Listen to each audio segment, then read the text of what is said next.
সুপ্রিয় দর্শক, এইমাত্র পাওয়া সকালের আপডেট সংবাদে আপনাদেরকে জানাই স্বাগতম। শুরুতেই থাকছে সংবাদ শিরোনাম। ককটেল ফাটিয়ে আওয়ামী লীগের ৬ নেতাকে হত্যা করল পুলিশ, থাকছে বিস্তারিত। চাঁদাবাজি করতে গিয়ে ধরা খাইলেন অন্যতম সমন্বয়ক হাসনাত আবদুল্লাহ, থাকছে বিস্তারিত। এবং সবশেষ জানিয়ে দেব, এদিকে অবৈধ হতে পারে এবারের ডাকসু ও জাকসু নির্বাচন, বললেন গণ অধিকার পরিষদ। এতক্ষণ শুনছিলেন সংবাদ শিরোনাম, এবার থাকছে বিস্তারিত। রাজধানীর শ্যামলীতে কার্যক্রম নিষিদ্ধ আওয়ামী লীগের মিছিল থেকে আটক কয়েকজনকে ককটেল ফাটিয়ে ছিনিয়ে নেওয়া হয়েছে বলে জানিয়েছে পুলিশ। বেলা ১১টার দিকে শ্যামলীর শিশু মেলার মোড় থেকে আওয়ামী লীগের নেতাকর্মীরা মিছিল বের করে আগারগাঁওয়ের দিকে যাওয়া শুরু করলে পুলিশ সেখান থেকে ৫ থেকে ৬ জনকে ধরে ফেলে। এরপর পেছন থেকে আওয়ামী লীগের আরেকটি দল ২৫ থেকে ৩০টি মোটরসাইকেল ধরে এসে কয়েকটি ককটেল ফাটিয়ে পুলিশের কাছ থেকে আটকদের টেনে হিঁচড়ে ছাড়িয়ে নিয়ে যায়। শেরেবাংলানগর থানার ওসি মোহাম্মদ ইমামুল হক বলেছেন, আওয়ামী লীগের ব্যাকআপ টিমের জন্য পুলিশ আটকদের ধরে রাখতে পারেনি। তিনি বলেন, শ্যামলীর শিশু মেলার মোড়ে আমাদের বেশ কয়েকজন পুলিশ সদস্য থাকা অবস্থায় আওয়ামী লীগের লোকজন মিছিল করার প্রস্তুতি নিচ্ছিল। ৫ থেকে ৬ জন আটক হয়। এর সঙ্গে সঙ্গে ২৫ থেকে ৩০টি বাইক দিয়ে ব্যাকআপ টিম বেশ কিছু লোকজন আসে। তারা এসেই কয়েকটি ককটেল ফাটিয়ে তাদের আটকে নিয়ে যায়। সে সময় ওই ব্যাকআপ টিম থেকে একটি মোটরসাইকেল সহ ৬ জনকে আটকের তথ্য পাওয়া দিয়েছে। জাতীয় নাগরিক পার্টি এনসিপি মুখ্য সংগঠক হাসনাত আবদুল্লাহ হোসের দিয়ে বলেছিলেন, এনসিপি চাঁদাবাজের অবৈশ্রম হবে না, কিন্তু দেখা গেছে চাঁদাবাজির অভিযোগের পরিপ্রেক্ষিতে তাদের কিছু নেতা আটক হয়েছেন। এদিকে সমালোচিত হয়েছে, অনেকের বিরুদ্ধে তদন্ত হচ্ছে। এনসিপির কয়েকজন নেতা গত কয়েক মাসে নানা ঘটনায় আলোচনায় এসেছে। যুগ্ম সদস্য সচিব গাজী সালাউদ্দিন তানভীরকে গত এপ্রিল থেকে দল থেকে সাময়িক অব্যাহতি দেওয়া হয়েছে। ঢাকার ধানমন্ডির একটি বাড়িতে সমন্বয়ক পরিচয় দিয়ে মব হামলার পর আটকদের থানা থেকে ছাড়িয়ে এনে আলোচনায় এসেছিলেন এনসিপির আরেক নেতা আব্দুল হান্নান মাসুদ। গত বছর আগস্টের পর থেকে সারা দেশেই সমন্বয়ক পরিচয়ে ক্ষমতা প্রদর্শন, চাঁদাবাজি, তদবির সহ নানা অভিযোগ আসতে থাকে। তবে এইসব অভিযোগের পরিপ্রেক্ষিতে দলের অবস্থান পরিষ্কার করেছেন হাসনাত আবদুল্লাহ। এদিকে সোমবার যুগান্তরকে একান্ত আলাপে হাসনাত আবদুল্লাহ বলেন, এই ধরনের চাঁদাবাজির কয়েকটা উদাহরণ আছে।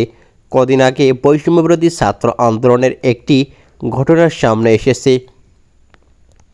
এখন এনসিপি আর বৈষম্যবিরোধী ছাত্র আন্দোলন প্ল্যাটফর্ম কিন্তু এক না, এটা ওপেন প্ল্যাটফর্ম ছিল। এখান থেকে কেউ ছাত্রদলে গেছে, কেউ ছাত্র শিবিরে গেছে, কেউ এনসিপিতে যোগ দিয়েছেন। তো ওই প্ল্যাটফর্মের কেউ যদি দুর্নীতিতে জড়ায়, সেটাই দায় কি শুধু এনসিপির? এই দৃষ্টিভঙ্গিটা বদলানো উচিত। এনসিপির এই নেতা আরও বলেন, বৈষম্যবিরোধী ছাত্র আন্দোলন একটা সর্বজনীয় প্ল্যাটফর্ম হিসেবে অপারেটর করা হয়েছে। এখন সেই জায়গাতে এনসিপি বা বৈষম্যবিরোধী ছাত্র আন্দোলনের যে অংশটা রাজনৈতিক দল করতে আগ্রহী ছিল, তাদের নিয়ে এনসিপি গঠিত হয়েছে। এখন বৈষম্যবিরোধী ছাত্র আন্দোলনের বিরুদ্ধে অনেক অভিযোগ আসছে, সেই বিষয়ে তদন্ত হচ্ছে। এটার দায় যদি কোনোভাবেই এনসিপিকে দেওয়া হয়, এটা একটা মিডিয়া ফ্রেমের মধ্যে দিয়ে যাচ্ছে, এটা প্রমাণিত করার চেষ্টা করা হচ্ছে। তিনি এ সময় বাকি রাজনৈতিক দলগুলোর চাঁদাবাজির বিষয়ে সামনে আনেন।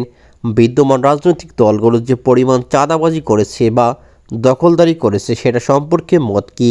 একটা ঘটনা আছে, এনসিপির ওই ঘটনাকে এমনভাবে উপস্থাপন করা হচ্ছে যা অনেক রাজনৈতিক দলের মিডিয়া দখল, ব্যাংক দখলের কাছে। আমি তুচ্ছের কথা বলছি না, এটাও হওয়া উচিত না। আমাদের যেটা হয়েছে সেটাও হওয়া উচিত না। ঢাকা বিশ্ববিদ্যালয়ে গোলাম রব্বানীর ভর্তি বাতিলের খবরে উচ্ছ্বাস প্রকাশ করেছে গণ অধিকার পরিষদের সাধারণ সম্পাদক রাশেদ খান। তিনি বলেছেন, দীর্ঘ সময় পরে হলেও আমি ন্যায় বিচার পেতে যাচ্ছি। ২০১৯ সালের ঢাকা বিশ্ববিদ্যালয় কেন্দ্রীয় ছাত্র সংসদ ডাকসু নির্বাচনের আগে এমফিল প্রোগ্রামে ভর্তি যথাযথ প্রক্রিয়ায় না হওয়ায় নিষিদ্ধ সংগঠন ছাত্রলীগের সাবেক সাধারণ সম্পাদক গোলাম রব্বানীর ভর্তি বাতিল হচ্ছে। সিন্ডিকেট ইতিমধ্যেই তা সাময়িক বাতিল করেছে। বৈধ ছাত্রত্ব না থাকার কারণে গত 2019 সালের 21শে মার্চ অনুষ্ঠিত ডাকসু নির্বাচনে গোলাম রব্বানীর প্রার্থীটাও বৈধ ছিল না। তার প্রেক্ষিতে জিএস প্রার্থী নির্বাচিত হওয়ায় বিষয়টিকে অবৈধ ঘোষণার সুপারিশ করেছে তদন্ত কমিটি। এদিকে ওই নির্বাচনে জিএস পদপ্রার্থী রাশেদ খান অভিযোগের প্রেক্ষিতে তদন্ত কমিটি এই সুপারিশ করেছে। তদন্ত কমিটির সুপারিশের প্রক্রিয়ায় রাশেদ খান বলেন, আমি ঢাকা বিশ্ববিদ্যালয় প্রশাসনকে ধন্যবাদ জানাই যে তারা গুরুতর সহিত আমার অভিযোগ বিবেচনা করেছে। গোলাম রব্বানী শিক্ষার্থীদের ভোটে জিএস নির্বাচিত হয়নি।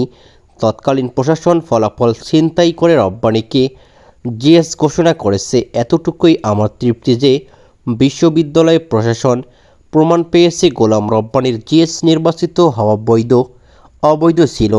একই সঙ্গে তদন্ত প্রতিবেদনে বলা হয়েছে 2019 সালের ডাকসু নির্বাচনে কিছু প্রার্থী প্যানেলের পক্ষ থেকে ভোটদান অনাবাসিক শিক্ষার্থীদের ভোট কেন্দ্রে ঢুকতে না দেওয়ায় ভোট কারচুপি করা হয়েছে। ভোটদানের জন্য কৃত্রিম লাইন সৃষ্টি করা, ভোট কেন্দ্র দখল করা, ব্যালট পেপারে অবৈধভাবে সিল মারা, ভোটদানে ভয়ভীতি প্রদর্শন করা, অবৈধ উপায়ে ভর্তি হয়ে নির্বাচনে অংশগ্রহণ করা, ব্যালট বাক্সসহ নানা কারচুপি ঘটেছে বলে প্রাথমিকভাবে প্রতিবেদন হয়েছে এ সময়। তবে এ বিষয়ে সুনির্দিষ্ট সিদ্ধান্ত গ্রহণের জন্য অধিকতর তদন্তের প্রয়োজন বলে জানিয়েছেন তিনি।